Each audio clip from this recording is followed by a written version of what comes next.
Jau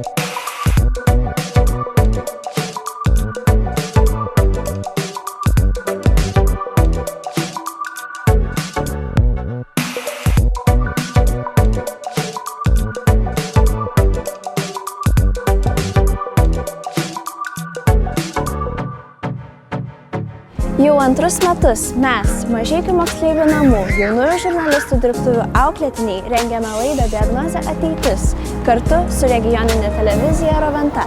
Mes suvokiame, jog būti smalsiais tyrinėtojais ir jaunais klausinėtojais yra labai įdomu ir labai svarbu. Mums niekada nenuobodu, kiekvienas susitikimas mums šventė, o kiekvienas pokalbis ypatingas. Diagnozuodami ateitį, mes mokomės būti savo krašto ausimis, akimis ir balsu, pajusti laiką, tiesti tiltus tarp praeities, ateities ir dabarties, kasdienybėje atrasti brangakmenį, jais domėtis ir domintis.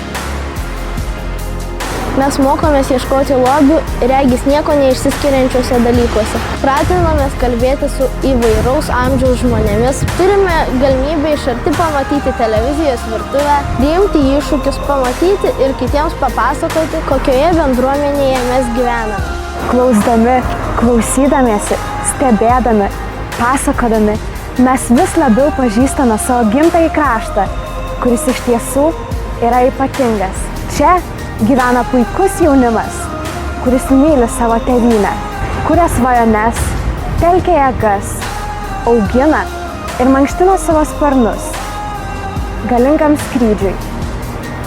O mes negalime praeiti pro šalį, nepastebėję, neišklausę, neišgyvenę, nepapasakoję, nes mes diagnozuojame ateitį, nes mes mėgaujamės tuo, ką darome.